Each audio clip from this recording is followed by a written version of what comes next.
Hello, dear guys, good morning. This is Omkar Singh. You are most welcome at my YouTube channel, The OK Miracle of English. Friends, मेहनत करते रहिए, ईश्वर हमेशा आपके साथ रहेगा, सफलता आपको श्योर मिलेगी। मेहनत करने वालों की हार नहीं होती है, जो मेहनत करते हैं वो सफलता पाते हैं। देर भले हो सकती है लेकिन सफलता श्योर मिलती है। आइए आज का बड़ा ही इंटरेस्टिंग एंड फैंटास्टिक बेहतरीन टॉपिक लेकर हम उपस्थित हैं। टॉपिक का नाम है infinitive used as noun and adverb. Adverb के रूप में और नाउन के रूप में विभिन्न तरह से किस तरह से हम इन्फिनेटिव का यूज करते हैं। और जेरेंडियल इन्फिनेटिव, आपने नाम सुना होगा, जेरेंडियल इन्फिनेटिव या क्वालिफाइंग इन्फिनेटिव भी इसको हम नाम दे सकते हैं। फ्रेंड्स, वीडियो शुरू करने से पहले आपसे हम्बल रिक्वेस्ट है, अगर पहली बार चैनल पर विजिट कर रहे हैं, सब्सक्राइब का लाल बटन अवश्य दबाएं, बेल आइकन प्रेस करें और वीडियो अच्छा लगे लाइक शेयर कमेंट करें। अपने फ्रेंड्स, अपने मित्रों को शेयर करना बिल्कुल ना भूलें। Let's begin. इन्फिनेटिव के बारे में हम प्रीवियस वीडियो में बता चुके हैं। इसका मतलब जो होता है 2 + B1। इन्फिनेटिव की बात करें तो इन्फिनेटिव देखिए,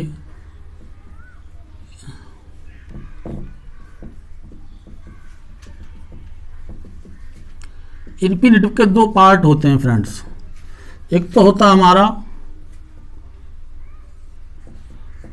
इन्फिनेटिव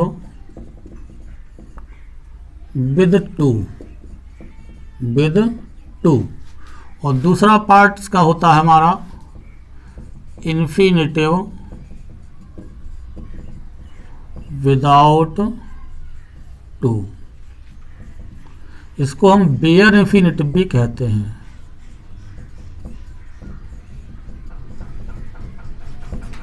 ध्यान दीजिए, infinitive with to, infinitive without to, इसे बेयर इन्फिनेटिव भी कहते हैं। जब 2 + B1 दिया जाए तो इन्फिनेटिव विद टू कहलाता है, और जब बिना 2 के B1 दिया जाए तो हमारा क्या कहलाता है, बेयर इन्फिनेटिव कहलाता है। तो आज मोस्टली जो चर्चा हम करेंगे, हमारा मेन पार्ट है, वो किस पर है, इन्फिनेटिव विद टू को लेकर है। बेयर इन्फिनेटिव की चर्चा नेक्स्ट पार्ट में करेंगे। इस पार्ट में आज हम मोस्टली जो पढ़ेंगे इन्फिनेटिव विद टू का यूज पढ़ेंगे। देखिए, इन्फिनेटिव हमारा जो होता है किसी भी सेंटेंस के सब्जेक्ट के रूप में वर्क कर सकता है, किसी भी सेंटेंस के ऑब्जेक्ट, क्रिया के ऑब्जेक्ट के रूप में वर्क कर सकता है, किसी भी प्रीपोजिशन का ऑब्जेक्ट हो सकता है। तो विभिन्न तरह से इसका यूज होता है। देखिए, एक का यूज हम देख ले रहे हैं। जैसे एग्जाम्पल हम ले रहे हैं, to walk in the morning is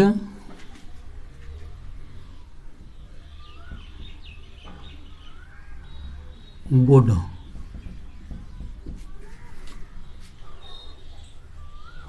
अब देखिए, चलो इतना ही रहने दो, टू वॉक इज, इतना रहने दो, बस बड़ा नहीं कर रहे हम sentence. To walk is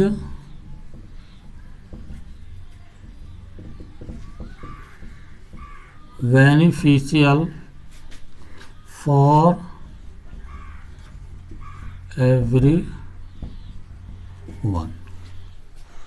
to walk is beneficial, sorry FICIL होगा,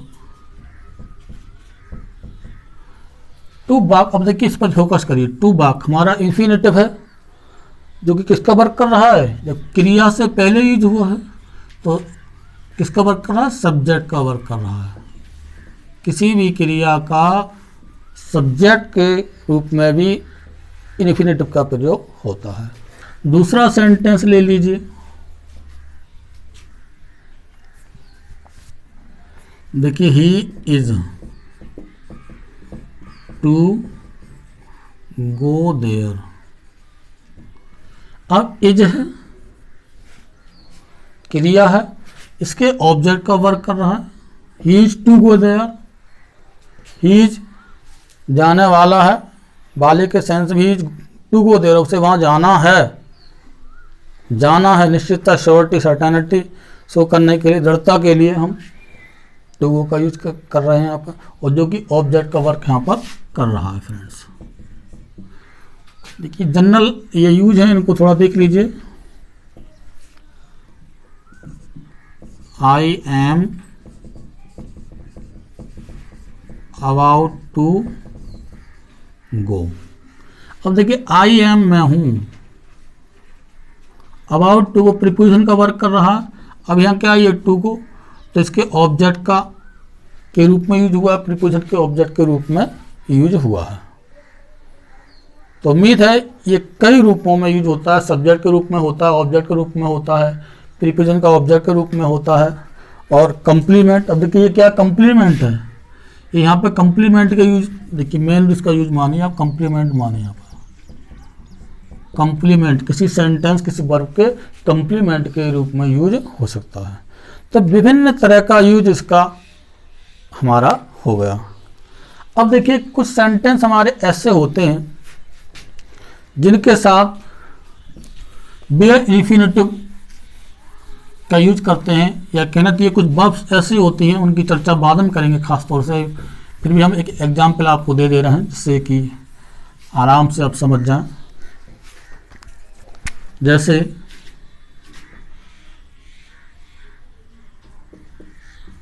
allow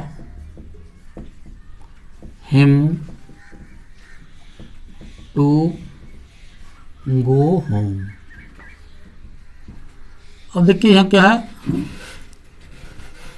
to go home infinitive है हमारा ये।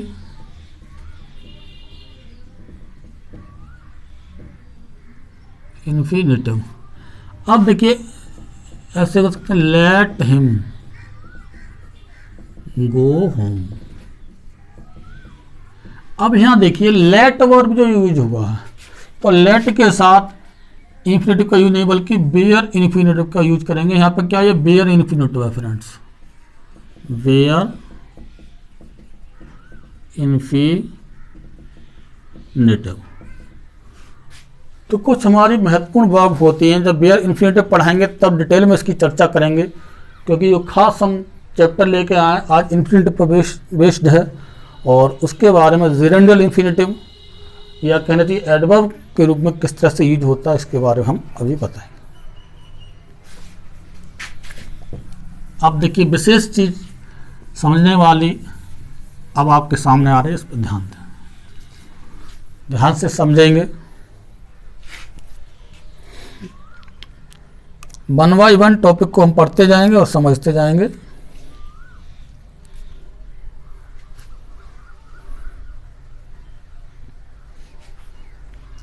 सब्जेक्ट ऑब्जेक्ट कंप्लीमेंट के रूप में हमने अभी ये पढ़ा। प्रीपोजिशन के ऑब्जेक्ट के रूप में भी पढ़ा कि प्रीपोजिशन के ऑब्जेक्ट के रूप में वर्क करता है ये। अब देखिए हम 1 bye 1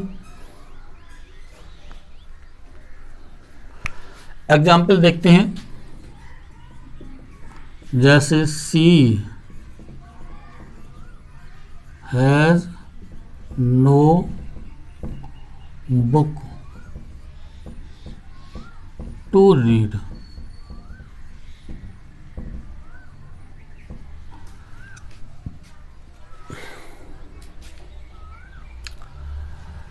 C has no book to read. तो सबसे पहले तो हम ये देखेंगे कि देखिए हमारा इन्फिनेटिव ये रहा,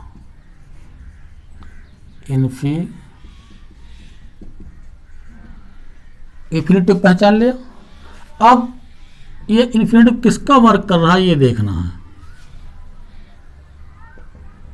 बताइए, 1 सेकंड का समय है, मतलब 5 सेकंड समय, 1 सेकंड तो कम है, सोचिए। She has no book to read, infinitive है ये, हमने बता दिया आपके लिए। अब आपको ये बताना है, कमेंट बॉक्स में लिख सकते हैं कि इन्फिनेटिव इस समय किसका वर्क कर रहा है।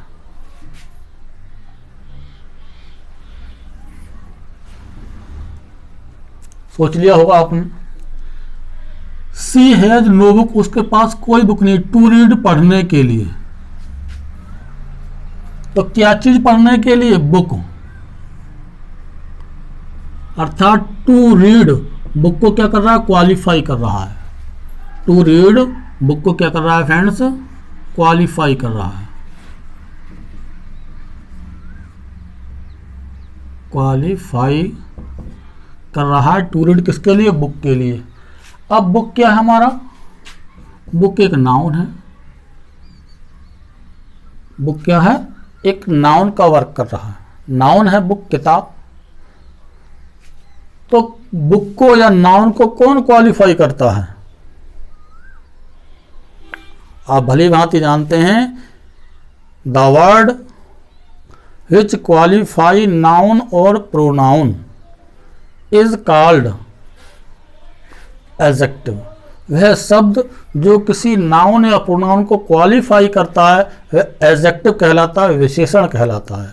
तो my dear guys, here is to is used as an adjective.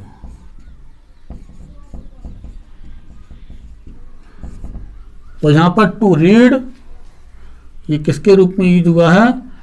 Adjective के रूप में यूज हुआ है।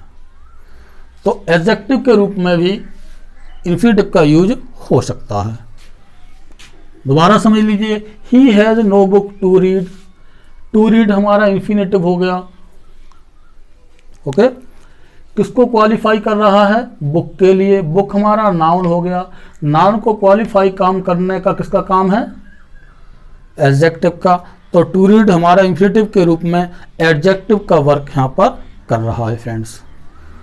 तो ये ना कहेगा साहब नाउन का ही वर्क करता है। भाई ऑब्जेक्ट सब्जेक्ट के वर्क आपने पढ़े होंगे कि टू रीड सब्जेक्ट के वर्क में, सब्जेक्ट के रूप में वर्क करता है, ऑब्जेक्ट के रूप में वर्क करता है। तो हम कह सकते हैं कि नाउन सब्जेक्ट नाउन होता, प्रोनाउन होता तो नाउन हो गया।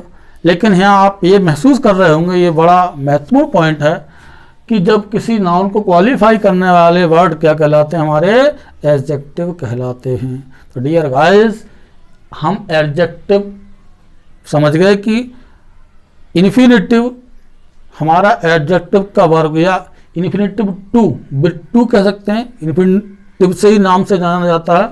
तो ये एडजेक्टिव का वर्क भी कर सकता है। दूसरा एग्जाम्पल लेते हैं।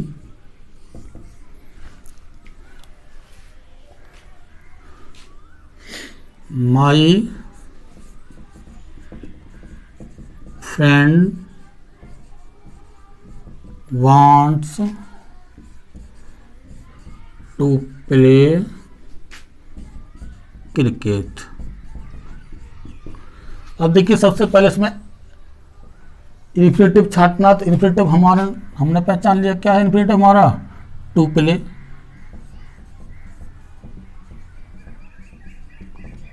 इन्फिनिटिव हमने पहचान लिया, क्या है? टू प्ले हमारा इन्फिनिटिव है।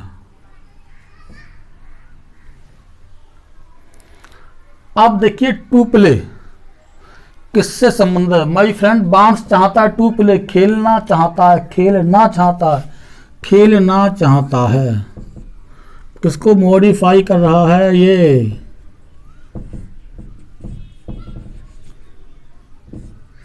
अब आप बताइए किसका वर्क कर रहा है? किसको मॉडिफाई कर रहा है? 2 सेकंड का समय है, समझ गए होंगे आप किसको मॉडिफाई कर रहा है फ्रेंड्स। टू प्ले इन्फिनिटिव में मॉडिफाई कर रहा है वांट्स। वांट्स क्या है हमारे यहाँ पर? वर्ब। क्या है फ्रेंड्स? वर्ब। तो क्रिया को, वर्ब को क्वालिफाई या मॉडिफाई करने का काम किसका है? किसको मॉडिफाई करता है? कौन करता है? वर्ब को मॉडिफाई कौन करता है? एडवर्ब। मतलब the word which modifies adjective verb and another adverb is called adverb. वह शब्द जो किसी वर्ब क्रिया को, एडजेक्टिव विशेषण को या किसी अन्य दूसरे एडवर्ब को मॉडिफाई करता है वह शब्द एडवर्ब कहलाता है। तो डियर गाइस, टू प्ले यहाँ पर एडवर्ब का वर्क कर रहा है। तो हम कह सकते हैं कि टू प्ले किसका वर्क कर रहा है? यहाँ पर एडवर्ब का वर्क कर रहा है। Work as adverb. तो यहाँ पर क्या है? ये एडवर्ब इन्फिनेटिव के रूप में काम करते हुए ये एडवर्ब बना हुआ है, यहाँ पे एडवर्ब का वर्क कर रहा है। रूप कोई हो सकता है, वर्क अलग अलग हो सकते हैं डियर गाइस। तो हमने किसको मॉडिफाई करा दिया, नाउन को मॉडिफाई करा दिया, और आपका एडवर्ब बन गया, किसको मॉडिफाई करा दिया, एडजेक्टिव हो गया हमारा। और देखिए नेक्स्ट एग्जाम्पल हम देख सकते हैं।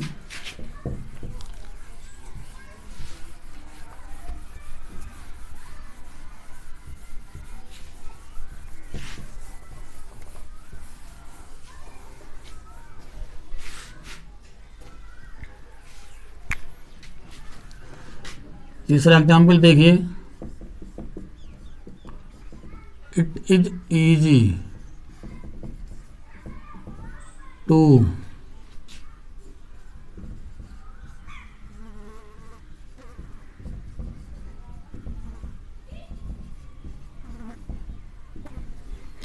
It is easy to complete this work.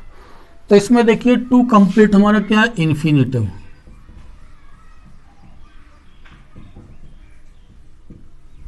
Okay, infinitive है, किसको क्वालिफाई कर रहा है, देखिए ये किसको मॉडिफाई कर रहा है। इट इज ईजी, ये आसान है, टू कंप्लीट, कंप्लीट पूरा करना, क्या आसान है, पूरा करना आसान है, पूरा करना आसान है। ईजी क्या है, एडजेक्टिव। एडजेक्टिव कौन मॉडिफाई कर रहा है, टू क्वालिफाई। एडजेक्टिव को क्वालिफाई करने का काम किसका, मॉडिफाई करने का, एडवर्ब का। तो फ्रेंड्स ये हमारे एडवर्ब के रूप में वर्क कर रहा है, और जब एडवर्ब के रूप में वर्क करता है तो मोस्टली वो क्या कहलाता है, जीरेंडियल एडवर्ब कहलाता है। यही हमारा क्या है, ये टू कंप्लीट, ये किसका वर्क कर रहा है, जीरेंडियल एडवर्ब। जीरेंडियल इन्फिनिटिव कहलाएगा जब एडवर्ब का वर्क करता है। तो ऐसी स्थिति में हमारा ये क्या कहलाता है, जीरेंडियल इन्फिनिटिव। यही जीरेंडियल इन्फिनिटिव माना जाता है डियर गाइस।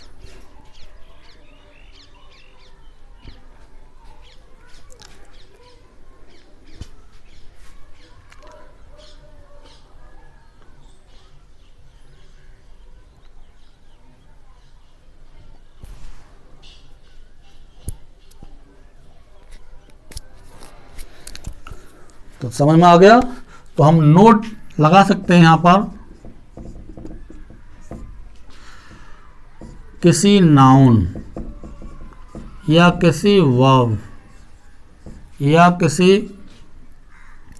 एडजेक्टिव को अगर इन्फिनिटिव क्या करे, क्वालिफाई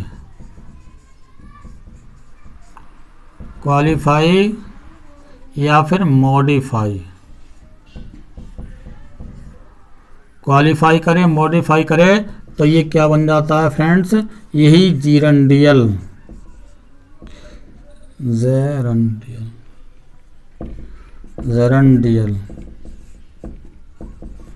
इन्फिनिटिव